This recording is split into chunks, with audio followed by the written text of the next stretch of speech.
Sivashni Pillai, if you can do. Thank you. First. Okay. Good evening, Honourable Minister, MEC, Chair of the Portfolio Committee, HOD, DDG, CEO, and ladies and gentlemen. So I'm just going to brief you now on what the process is following the press briefing that we've had now. After this press briefing, we will firstly proceed downstairs to the TMC, our Traffic Management Centre. It is a bit of a restricted area, so everyone can't go down with us, so there'll be a few of us with the principals that go down. Subsequent to the visit to our Traffic Management Centre, we will go through to gantry number 8, which is called Sunbird, to witness the switching off. So the transport is in the form of buses. So I just want to make note that there are buses parked in front of the COC for all of our guests that wish to go with the minister. The principals do have parking there, so there is available very limited parking, only for our principals available in the front of the gantry. The media is also present there. Please note that everybody who needs to attend this evening or wants to go to the gantry itself, you need to have a reflective vest. There are reflective vests that you can get from us at the entrance here at the doors. Please note that we are closing 2 lanes of the freeway, but it is our national road and traffic is still on that road. So please be careful and keep to the sections that we have cordoned off. Please note that it is preferable, obviously, for you to take the bus to the site, and you must remain in the designated areas. There is a technical shelter that has an electric fence around it. Only the technical people are allowed there. Please do not try to go in.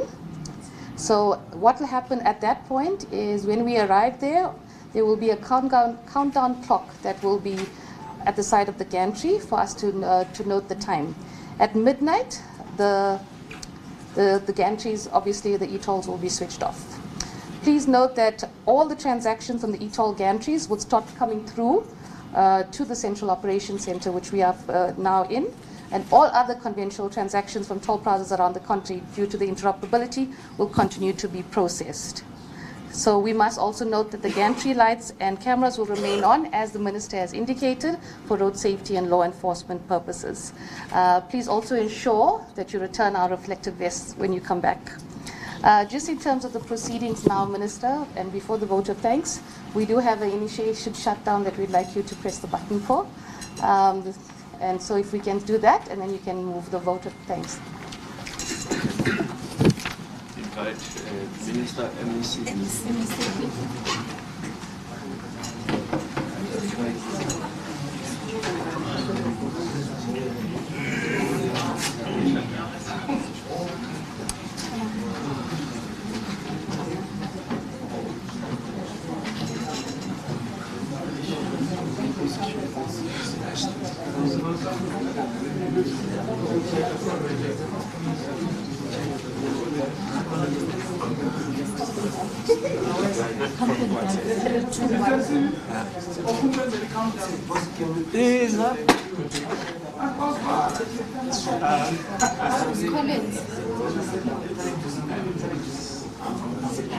Do they just press it? They just hit it, press it.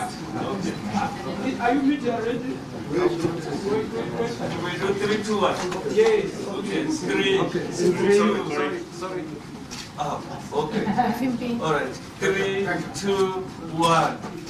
There we go. So we are starting the countdown. There is the time now. At midnight. So at midnight, Minister, what will happen? This screen, we are counting transactions, transaction counts across all the different gantries. So at midnight, the ones here will go to 0. There will be nothing reflected. So all of these are different toll gates in the country. Each toll is reflected as 1 at the top. So here they will continue counting because they are still on. Here it's going to go 0. There will no longer be any count taking place in the eToll system. So the eToll system is reflected as 1 entity. These are the other different gates across the country. Yeah. So there we go. We will not be late, so Thank you so much. It will just be a very short walk around so that we can have on time. That's fine. Okay. Okay, thank you so much. Just an announcement. Wait. Colleagues, wait. Shh. Sorry. We'll allow the principals to leave. But there at the center, can you just have the cameras and the media to go in so that we manage the numbers, please? Yeah, we watch from here. Yes. So you can watch from here, by the way. So now let me go out. So the cameras, the media, if they can go over there. That's my step.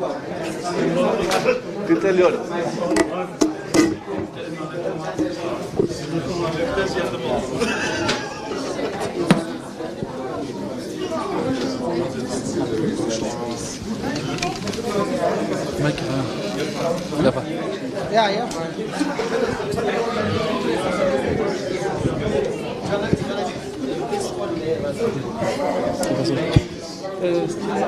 See, or replace the live view. Keep a cable, fag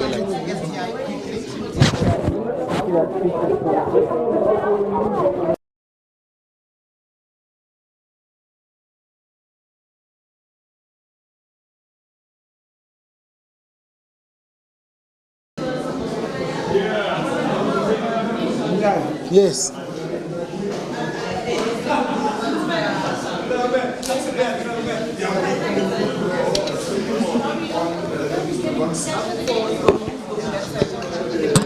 I'm not sure.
Yeah, these are the people who must go in.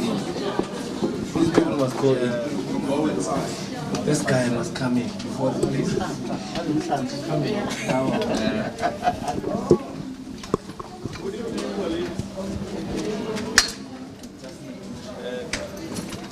Where is our manager? Supervisor?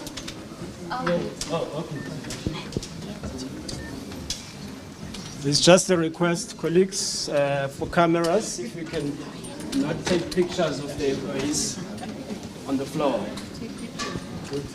I appreciate that very much. Sebastian, over to you.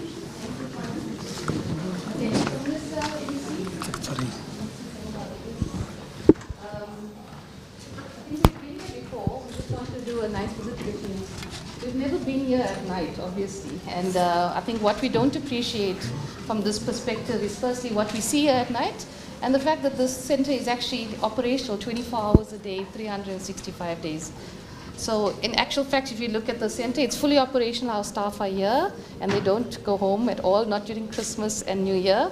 They're always watching our freeways and making sure it's safe. So I think that's a very important part of it. So the one that you see on Do you want to screen, just cover other agencies. entities that sit here? Yeah, so currently we have a joint agreement, EMPD, TMPD, JMPD co-locate with us, and Gauteng province. And we've had a good relationship with all the municipal law enforcement and provincial law enforcement teams. So you'll see that even MEC, your officials are also seated here and present. So I think that's very important from a collaboration and a coordination point of view. What I want to show you just from this perspective is the only cameras we've actually got on screen right now is this is TP8 where we will be going to. So you can see there is a bit of a setup and everything going on. So this is what we can see from the south, and that's going south, the top left-hand corner, or right-hand corner, is this going towards Midrand, and this one is coming towards us. So you can see what's happening. So just from a national perspective, and I think it's very important, is you can see now that we have the heat map on, we have the feeds coming in, and we know exactly what's going on. And I think to the benefit of everybody, it's very important to know that we even have on-road services at this hour. So we make sure that there's heavy vehicle towing, light vehicle towing available. There is emergency response as well at this time of the night. We have a lot of incidents that are a bit more severe, obviously, at night than during the day, as you can see. But one of the benefits, obviously, that have been of GFIP is that the freeway is completely lit up, so it makes it easier for us to monitor the freeways at this time of night. So I think most of our visits only ever happen during the day, and we see the nice images during the day. This is what our staff see at night, and this is how they manage to attend to incidents. So I think that's just a maybe broad just view. to add, as we said, some of the things we can do going forward is to manage speed, average speed over distance. So we'll be able to prosecute. We might also be able to start saying during rush hour, maybe you don't want truck in the two fast lanes. Yeah. If you see trucks, then there's a problem. So there are many other things you can start monitoring. You can even start monitoring what trucks are carrying. If they're carrying dangerous gases and you don't want them on the road at a certain hour, you can see, you can, once you have tracked that truck, you can make sure that it's not where it's not to be. If it is there, you alert authorities, they go and patrol and move it out of the road. So there's quite a lot that we will do. Obviously, we were quite shy with rolling out a lot of services here before the conclusion of eTolls. But just other additions, you know, as, Minister and MEC, we always talk about the smart mobility platform and what we can do from that perspective. The camera availability also ends up to the point where we can start looking at if people are carrying cell phones or using cell phones while they're driving, whether they're wearing seat belts. So there is a lot of technology that's out there that we can implement fairly easy. So if people pass under the gantries, for example, you can see if they're using their seat belts or if they're on their phones. So there's a lot of other violations besides just the normal violations you see here that really would assist law enforcement, if you think about it, with just using technology. Okay. Right. So we will get your money in the process. You think so? Another issue. Another issue. Okay. Right. I think, Minister, this is it. So that's where we are going up there to do the switch off. And colleagues who will be here will be seeing us live. We'll be streaming, of course, all of this feed into, and also recording, taking videos ourselves. Okay. Yeah. Okay, do you need any questions? No, we don't have questions. I've been here. So You've been here? Okay, all right. But let me private tour. You know, on the 28th, coming from Limpopo, there was yet another accident. I just want to check, and it was a hit and run. Are you able to, using this, to trace the car and probably to see the accident as it happens, and alert the? So one of the challenge, well, one of the actual freeway management system itself is a congestion management tool. So we don't capture as many incidents that occur. So it's about 30% of incidents that we actually capture that occur because the tool is very specific. We manage the congestion of the freeway. But in the event that we do, between the gantry information and the CCTV camera footage, we're able to put time and place. So we have done quite a few hit and runs where we get subpoenaed for information and we can actually figure out which vehicles have been involved. So it depends on the information we get, and we can actually put the picture together fairly easily. So we have done it before, and we've successfully prosecuted on a hit and run where we've seen a vehicle through the gantry where it went past the gantry at one point with no damage and came through damage at the front end, and we managed to find it in the panel beating shop, being panel beaten, and that's how we actually got the hit and run driver. And once you start adding the population of cameras, say in the province and maybe other routes in one area, you start connecting the dots easily. But from one camera to the other, if they say there's a car like this, it has passed Woodmead, then you start picking it up. If there's a plate number, you can start tracing it through the system and you can follow it where it went through. if maybe there was theft, hijackings, cash in transit, you are able to build evidence out of what you see from here, which can be used for prosecution. So you have, since we've now done a law enforcement app, using for law enforcement specifically to look for real-time links. So if the officer is on the road at the moment and he needs to find a hijacked vehicle urgently, and that actually comes from a process we started with Gauteng Provincial Department of Community Safety, where they're always asking us for hijacked vehicles urgently to be found in real time. And through that process, we actually now developed an app where they can do it directly with links to the gantries. So it's actually going to be, it's just been launched, so it will be tested now. All right, we should be going, Sibi. So much. So from here we're going straight to the gantry 8. That's right next to the after the Allendale off ramp, right on top there. So what will happen if we can allow our minister and the MEC and the CEOs to leave first and the HFD, and then we'll follow. These 3 buses which have been arranged. You please maybe leave your cars here.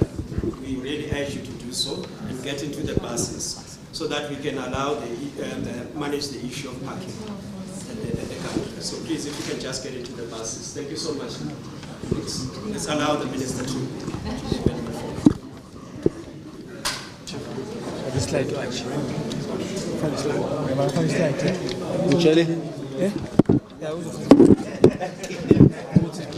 Somebody pass.